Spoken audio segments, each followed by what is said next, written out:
page 406. Premier chapitre, 15e verset, verset 30.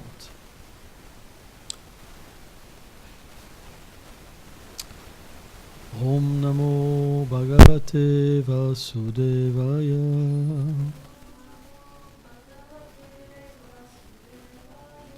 Om Namo Bhagavate Vasudevaya.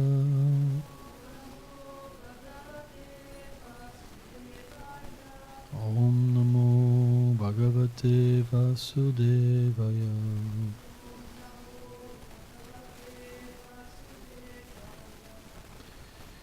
Gitam Bhagavata Gyanam Yatat Sangrama Muldani Kara Karma Tamurudam Purnam Hajat Kyatmat Prabhu Itam Bhagavatam Gyanam Yatat Sangrama Mudani Kyara Karma Tamurudam Purnam Hajam Kyamat Prabhu. Suivant.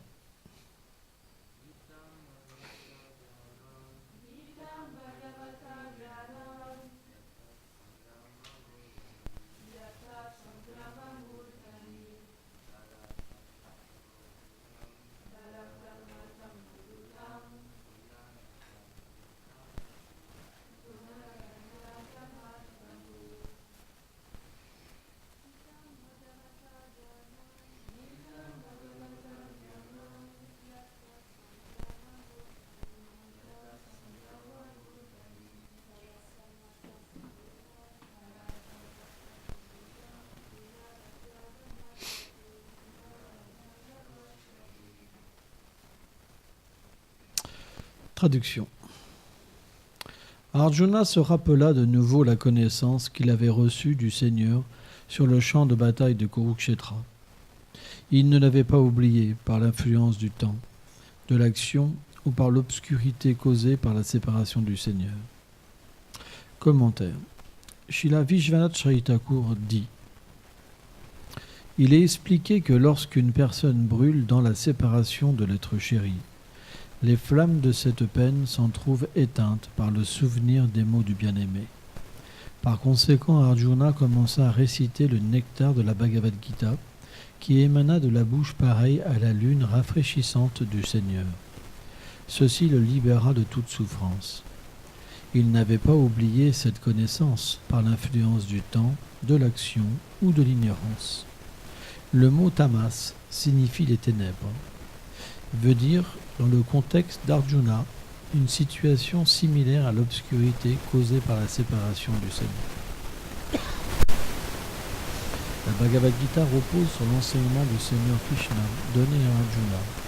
Elle forme l'essence de tous les textes védiques. Elle est une représentation sonore du Seigneur. Il n'existe aucune différence entre eux. Tous peuvent donc obtenir son association à travers cette écriture.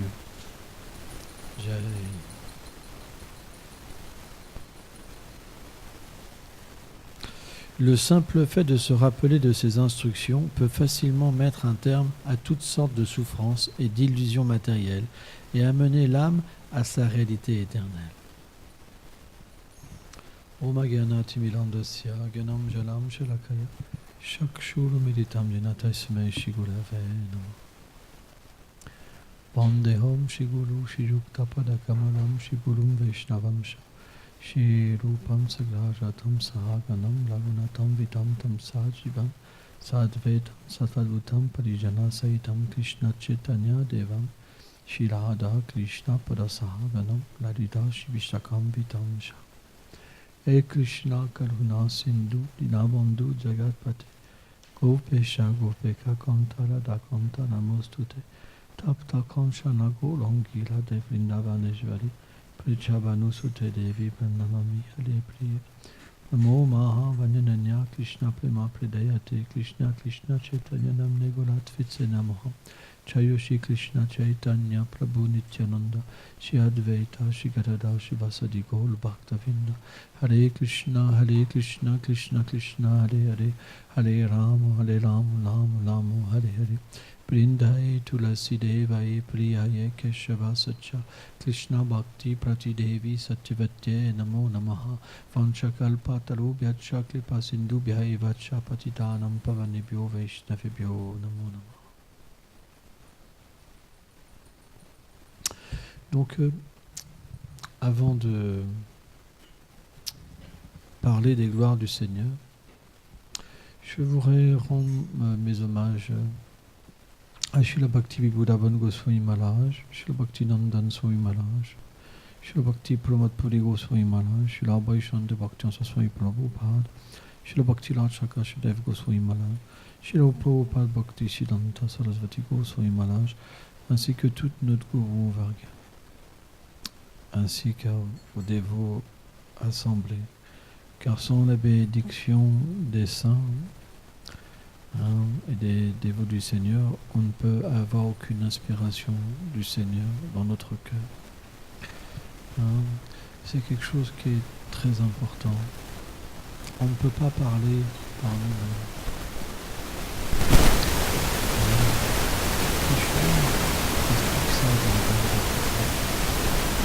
On dit que le Shiva, il est comme dans une machine, mais que lui, en fait, il est le véritable conducteur de cette machine, qui accompagne les êtres vie après vie. Il est notre véritable ami. Donc, Arjuna était dans une difficulté, une très grande difficulté.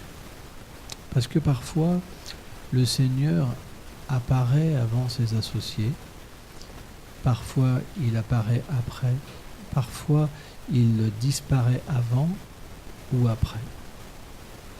C'est pas toujours dans le même ordre chronologique, ça dépend comment il apparaît dans l'univers, comment il veut dérouler ses divertissements. Il y a des fois des petites subtilités qui apparaissent pour que ça soit toujours nouveau. Mais dans ce contexte-là, Krishna avait quitté la planète avant Arjuna. Et naturellement, le Seigneur, comme il est la source de l'amour, et la source de la douceur, la source de toutes les qualités, la source de toutes choses, quand il disparaît, alors tout disparaît. Et toutes les âmes conditionnées, en fait, qui sont coupées du Seigneur, elles sont dans ce même cas. Alors on pourrait dire, oui, mais moi je prends plaisir quand même. Par exemple, je vais boire une tisane avec du miel. Quand je bois, je ressens le miel, quand même, ça a un goût spécial. Ou l'eau, ça me désaltère. Ou par exemple, voir un beau paysage, ça me donne de la satisfaction. Ou manger une pizza. Ou, voilà. Donc il y a une certaine saveur qu'il y a dans ce monde matériel. Mais on peut se satisfaire de quelque chose de tout petit quand on n'a pas connu quelque chose d'illimité. Maintenant, si on pouvait goûter quelque chose d'illimité et qu'on nous donnait comme une petite miette, alors on ne pourrait pas avoir satisfaction. On pleurerait simplement au souvenir de ce qu'on avait avant. Vous comprenez ? Par exemple, quelqu'un qui est très riche, quand il se retrouve dans la rue, même s'il trouve un beau vêtement, il va juste pleurer en se souvenant de tous les vêtements qu'il avait, de toute son opulence qu'il avait. Ça va juste lui déchirer le cœur, vous comprenez ? Et pourtant, si ce pauvre-là, il n'a jamais connu de richesse, s'il trouve le beau vêtement, il va vraiment être content. Vous comprenez cette analogie ? De la même manière, en fait, dans le monde matériel, les âmes, parce qu'elles ont oublié le Seigneur depuis Nityabada, depuis des temps immémoriaux, elles peuvent se satisfaire de quelque chose de tout petit, vraiment minuscule. Par exemple, comme la vie sexuelle ou des choses comme ça, qui sont vraiment des tout petits en vous. Pourquoi ? Parce qu'elle n'a pas le souvenir ou le contact avec quelque chose qui est inconscient. Et c'est pour ça qu'elle désire rester dans ce tout petit bout. Donc le Seigneur il accompagne les êtres l'être vivant doit rester bien poli dans ce monde. Bien sûr, parce que c'est le désir de l'être vivant, d'être séparé de lui momentanément. Mais en même temps, on doit comprendre qu'un véritable ami, il ressent une souffrance de voir son ami dans cette situation, d'être satisfait avec des choses si petites. Comme les relations de ce monde, elles sont tellement importantes. Les gens vous trichent constamment. C'est tellement imparfait, quoi. Comment on peut être satisfait dans des situations comme ça? C'est parce qu'on n'a pas le choix. Il n'y a pas d'autre situation. Et s'il y avait une autre situation merveilleuse, est-ce qu'on resterait avec ces gens qu'on pense qu'on aime et qu'on est prêt à faire tout pour eux? Non, parce qu'on va naturellement, on va réaliser qu'on est fait pour quelque chose de différent. Donc, le Seigneur, puisqu'il est miséricordieux, il doit créer une situation où on puisse se rappeler de lui, même contre notre bon vouloir, même contre nous-mêmes. Parce que dans cette situation où on est, puisqu'il reste et nous observe, puisqu'il ne rentre pas du tout dans notre vie et dans notre désir, en fait, le Seigneur, il ne peut pas être dans notre vie. Une vie emplie de concupiscence, de folie, d'envie, c'est pas son royaume. On veut créer un royaume, mais on ne l'invite pas. Donc il ne peut pas s'exprimer dans notre vie. Par exemple, si je demande à n'importe qui, est-ce que tu as construit cette maison pour le Seigneur? Il dit, bah non, c'est pour moi. Alors comment le Seigneur peut venir dans cette maison-là? Comment il peut venir dans notre vie, puisqu'on fait tout pour qu'il ne vienne pas? Vous comprenez? Même pire, si on l'invite, on part en courant, par exemple. Il peut rester là, mais moi je vais ailleurs. Donc c'est pas évident. Si on analyse notre situation, on a créé un royaume où c'est nous, Dieu suprême. Si on analyse vraiment, c'est vrai. Alors on est un Dieu généreux, oui, on fait un sacrifice pour nos enfants, pour notre femme, on a des amis, on est un Dieu généreux. Vous comprenez? Mais on n'invite pas celui qui est à l'origine de tout et qui nous donne tout le pouvoir. Vous comprenez? Donc automatiquement, le Seigneur, c'est pas un dictateur, c'est pas quelqu'un qui force. De la même manière, si quelqu'un fait un royaume pour que vous soyez mais surtout qu'on ne vous invite pas vous n'allez pas y aller pour déranger. Vous n'allez pas arriver avec vos grosses sancades, un col comme ça. C'est moi qui voulais enlever les pommes gloire, c'est ça, vous le voyez. Non, si vous avez des qualités, vous n'allez pas déranger. Parce que vous allez sentir que c'est comme une violence. D'aller dans un endroit où on n'a pas envie de vous voir. C'est une violence. Et la non-violence, c'est bien le respect des autres. Donc si nous, on peut avoir ces qualités, que Dieu le Seigneur se plaît. Donc c'est la nature du Seigneur que si vous construisez un endroit pour qu'il ne puisse pas y être, il va quand même vous observer, mais il ne va pas se manifester dans votre vie. Donc on prend portion où on crée un royaume pour lui. En proportion, il se manifeste dans notre vie. Vous comprenez? Et c'est ça qui va être complètement différent d'une vie à d'une autre. Ça veut dire que plus on devient pur, plus on réalise que notre vraie place, c'est dans le royaume du Seigneur. Puisqu'il est la source de tout et on peut être heureux qu'avec lui. Et moins on est pur, plus on fait une vie que pour nous, mais on est simplement livré à nous-mêmes. Et à des gens qui sont livrés à eux-mêmes. Ça veut dire livrés à quoi? Aux influences de la nature matérielle et aux qualités qu'ils ont développées à travers la nature matérielle. Or, la nature matérielle, il n'y a pas de pureté, il n'y a pas de vrai amour.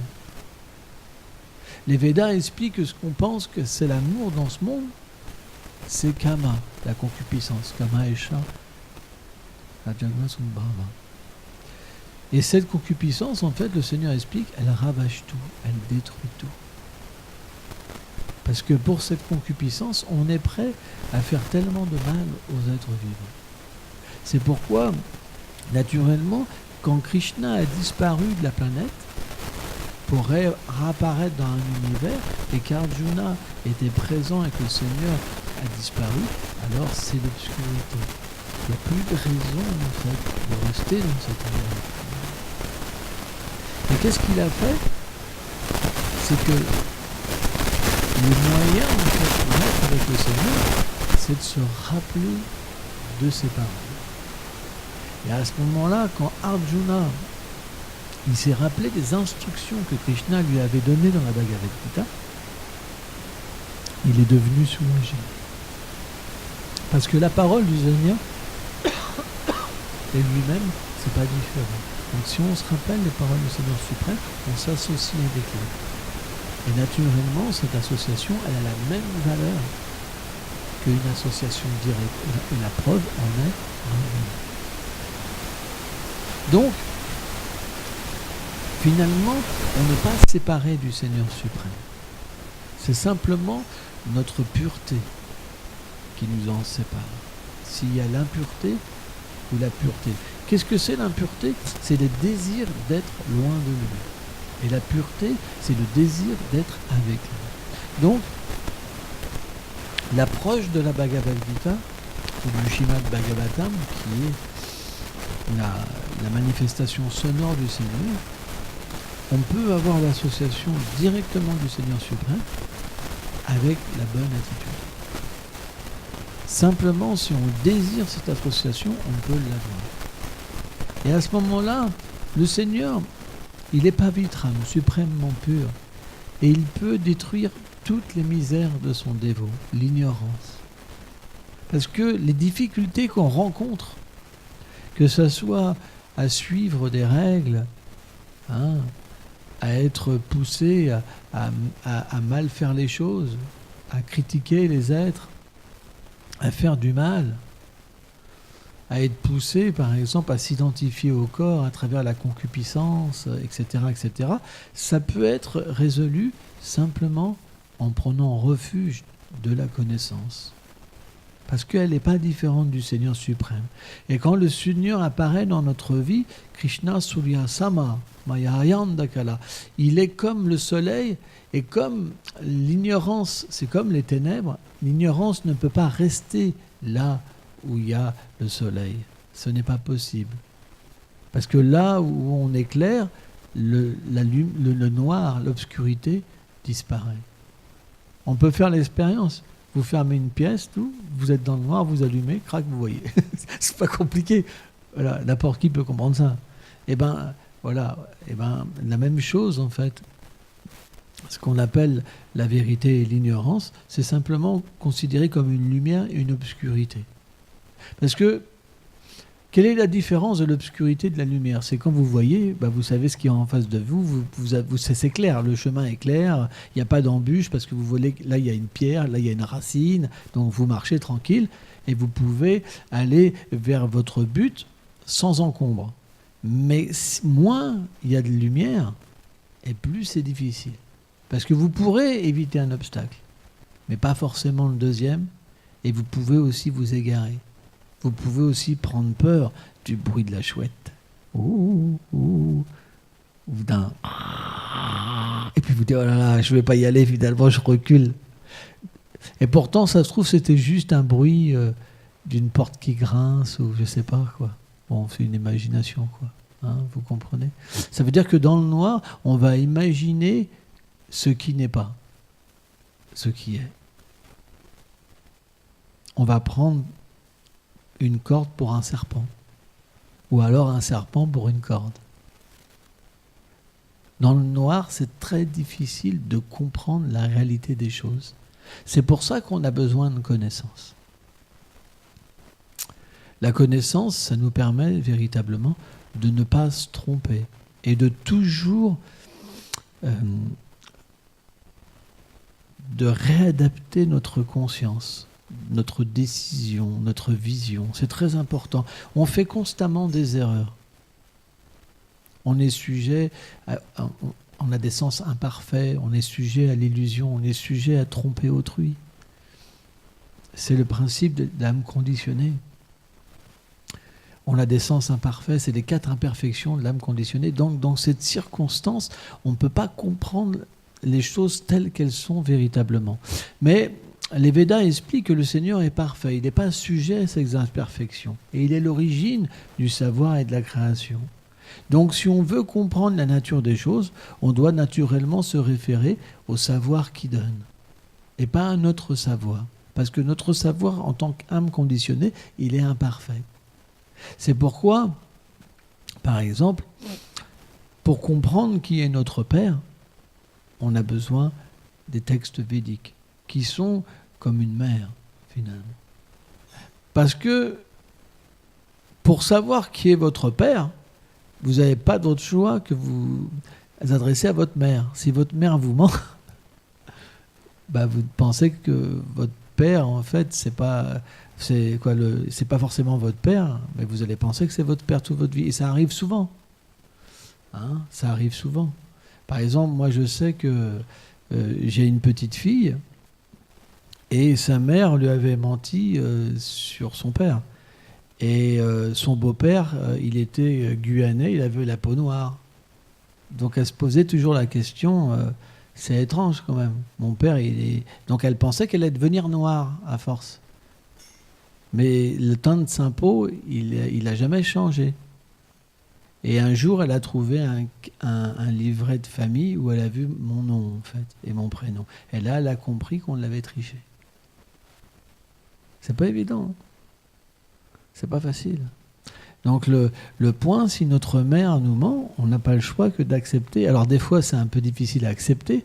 Si le père, par exemple, il a une couleur beaucoup plus foncée, par exemple, s'il est guyanais, mais s'il est blanc, vous pouvez rester toute une vie sans vous poser de questions. Et bien de la même manière, si on veut comprendre qui est notre Père, si on veut comprendre notre nature, si on veut comprendre quel est le lien avec Dieu, on doit se référer à des textes où le Seigneur lui-même se révèle. Il révèle son nom, il révèle sa forme, il va révéler ses attributs, il va révéler ses divertissements, ses échanges avec ses dévots. Et à partir de là, cette connaissance, elle va rentrer dans notre cœur, générer notre propre connaissance. Au contact de la connaissance, notre propre connaissance s'éveille. Vous comprenez, c'est quelque chose qui est logique. Parce que la connaissance du Seigneur, elle comprend toutes les connaissances de tous les êtres. Puisqu'on participe éternellement de sa nature et aussi de ses divertissements, puisqu'on est manifesté par lui pour cela. Donc, au fur et à mesure qu'on rentre en contact de plus en plus profondément avec la nature du Seigneur, notre nature va s'éveiller. Et c'est ça qu'on appelle finalement la pratique spirituelle, la sadhana bhakti, la vedi bhakti. Ça veut dire qu'à travers une vie réglée, notre spontanéité, notre vérité va s'éveiller et une relation avec le Seigneur suprême va se manifester. Donc, à partir de là, on ne pourra pas se contenter de choses petites. Et on va rejeter notre connaissance ancienne, matérielle, pour que cette connaissance, finalement, elle puisse dominer notre vie et complètement un jour éradiquer toute relation avec la matière. Et à ce moment-là, on devient un pur dévot. Et l'amour de Dieu peut se manifester. Mais on ne peut pas avoir les deux choses. Jésus lui-même disait, on ne peut pas avoir Manon et Dieu. Vous ne pouvez pas avoir l'attachement matériel et le Seigneur lui-même. Ce n'est pas possible. C'est pour ça que les gens qui sont entre deux eaux, ils souffrent, parce qu'ils n'ont ni l'un et ni l'autre. Parce que quand il y a un peu de lumière et que vous essayez de vous rattacher à la matière, à l'ignorance, c'est pas possible. Parce que vous voyez, c'est de l'ignorance. Mais en même temps, vous vous dites, je veux pas. Donc c'est comme être dans deux mondes. Et c'est une souffrance extrême, en fait. C'est une souffrance extrême. Parce que vous-même, vous vous condamnez à pas sortir de l'ignorance. Donc c'est pourquoi, naturellement, la foi, Shraddha, qui est le premier niveau, finalement,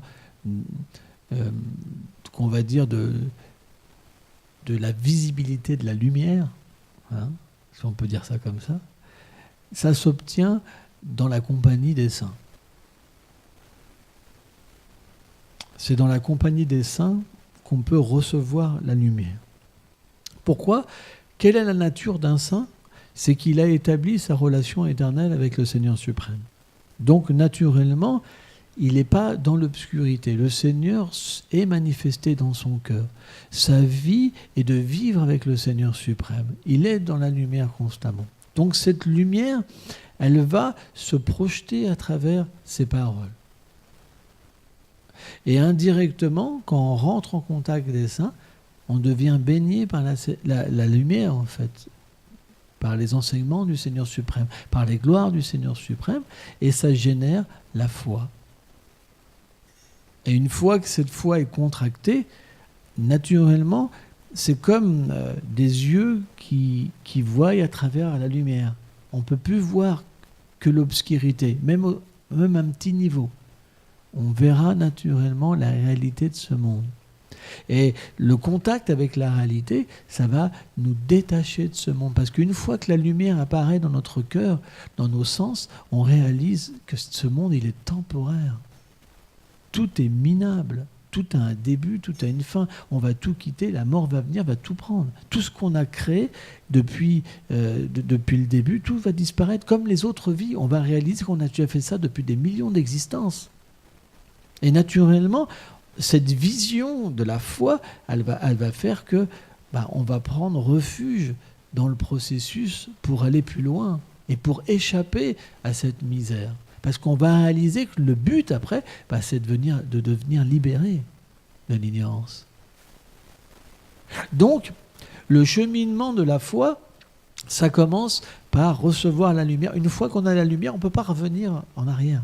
Tant qu'on ne l'a pas, on peut revenir. Mais après, ce n'est pas possible. Une fois que vous voyez que les gens, ils sont l'âme, qu'ils ne sont pas le corps, et que simplement, ils sont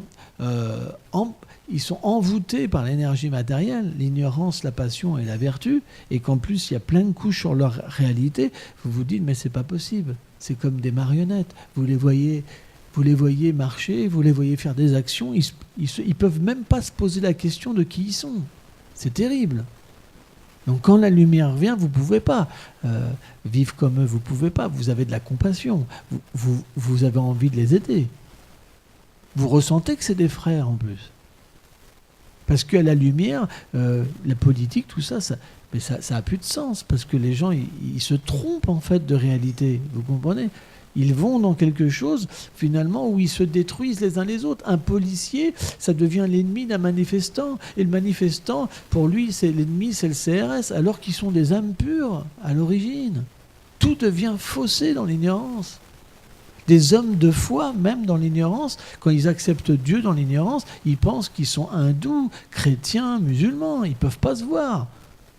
Mais quelqu'un qui est sorti de ça, qui a la véritable foi, la lumière, il se dit, mais moi je ne peux pas vivre comme ça, c'est pas possible. Je ne peux pas. Et naturellement, il pleure parce que dans ce monde, il n'a pas cette place. Et ce pleur, qu'est-ce qu'il va faire ? Ça va attirer le Seigneur suprême. Parce qu'une âme comme ça, c'est très rare. Bhaktivedanta Swami Prabhupada, il dit, c'est très, très rare quelqu'un qui veut sortir de l'univers matériel. C'est très, très, très rare. Il dit, cette personne-là, Krishna est prêt à l'aider. Donc Krishna parle à cette personne-là. Il peut entendre le Seigneur directement lui parler et le guider dans sa vie. Chetaguru. Et là, à ce moment-là, le maître spirituel, donc le Seigneur va inspirer son dévot, même avant ça bien sûr, parce que c'est pas que tout le monde entend le Seigneur dans son cœur, mais il va inspirer à prendre refuge d'un maître spirituel pour recevoir des enseignements et pour ensoleiller sa vie, éclairer sa vie. Et à partir de là, quand l'éclairage, quand la foi est assez forte, le Seigneur lui-même en fait enseigne son dévot aussi dans son cœur. Donc le principe du gourou externe et le gourou interne, c'est la même chose. C'est pour ça qu'on dit que Krishna vient sous la forme du gourou. Aider les êtres vivants. Mais il est aussi dans le cœur. Mais quand on n'est pas assez pur, on ne peut pas entrer en contact avec lui. Donc il vient déjà sous la forme du gourou externe. Sous la forme du gourou externe. Et donc ces pleurs, ça va naturellement attirer le Seigneur. La preuve, c'est que quand Arjuna, alors bien sûr Arjuna c'est associé au Seigneur, mais quand Arjuna il s'est rappelé du Seigneur, automatiquement il a pu expérimenter l'expérience. Et c'est très très très beau. De même, un disciple par exemple, moi par exemple, ce matin je pensais à Srila Bhakti-Vinod Goswami Maharaj par exemple, et voilà, je ressentais de l'affection et de l'amour, parce que les Vaishnavas sont des gens qui nous aident. Donc on est obligé d'être endetté par des gens qui amène la lumière, par exemple. Alors bien sûr, on n'a pas qu'une personne qui nous aide dans notre vie. Mais si on regarde, Krishna est tellement miséricordieux que il envoie toujours toutes sortes de personnes pour nous aider. Mais c'est lui derrière. Parce que les gens, ils ne sont pas conscients, mais ils sont des instruments. Malheureusement, quand on est coupé du Seigneur suprême, on pense que ces instruments, ils agissent indépendamment. Et c'est faux. Parce que la qualité, qui l'a donnée? L'âme, qui l'a manifestée? Les éléments matériels, qui l'a manifesté? Vous ne pouvez pas séparer le Seigneur des êtres vivants. Parce qu'il est derrière toute chose. Donc naturellement, quand l'éclairage vient dans notre vie, quand la foi vient dans notre vie, on voit partout le Seigneur suprême. Et on ne peut plus avoir d'ennemis, ni d'amis. Vous comprenez? Parce qu'on ne peut plus avoir cette dualité en nous. Aimer un et pas aimer l'autre, parce que c'est pas possible. Parce qu'on va comprendre naturellement la position des êtres vivants. Et on va se positionner d'une manière à être en harmonie. De jamais prendre parti dans ce monde. Parce que dès qu'on prend parti dans ce monde, c'est comme être entraîné dans une réaction en chaîne. Dès qu'on prend parti, c'est... Il y a toute une réaction, hein, c'est vrai, en chaîne, qui nous tombe dessus. Et c'est pas facile. Parce qu'une fois que ça tourne, les réactions, quand vous voulez vous retirer, ils vous suivent quand même. Non, finalement, j'avais pas voulu agir. Ah ouais, t'avais pas voulu agir. Ah ouais, mais moi je vais agir pour toi, tu vas voir maintenant. Vous comprenez? C'est pas si simple. C'est pourquoi la Bhagavad Gita, elle est une parole du Seigneur qui agit sur deux plans.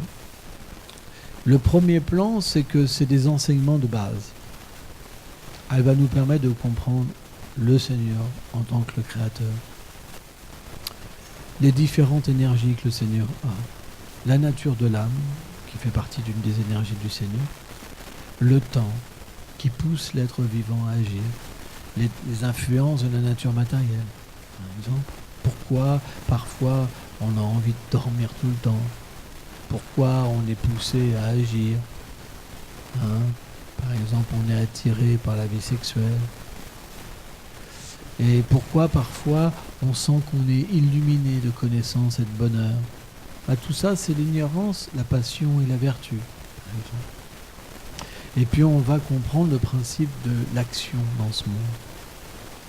Donc à partir de là, on peut se positionner d'une manière à bien recevoir le soleil. Quand on comprend les 5 sujets de la Bhagavad Gita, on devient quelqu'un qui peut recevoir bien le soleil. Vous comprenez? Et quand on reçoit le soleil, naturellement, il y a une autre chose qui va venir dans notre vie. C'est qu'on va pouvoir aussi se rappeler du Seigneur suprême. Et naturellement, un lien avec le Seigneur suprême va se manifester. Or, Arjuna, lui, il n'avait pas besoin de savoir la nature de l'âme, la nature du karma, la nature de Kala, le temps, d'Ishvara, du Seigneur, du Jiva, de l'âme. Ces 5 sujets. Lui se rappelait en fait simplement quand Krishna lui parlait. Il n'avait pas besoin d'être purifié. Et simplement, à ce niveau-là, il pouvait directement avoir l'association, la douce association de Krishna et ressentir Prema, le pur amour. Donc, au début, on commence par avoir une approche très lointaine du Seigneur. Très très lointaine. Mais graduellement, quand on persistera, on vie après vie, ça peut prendre plusieurs mois. À un moment, quand on va se rappeler des enseignements du Seigneur, on aura une approche qui sera plus intime. Et là, l'amour viendra. Merci beaucoup.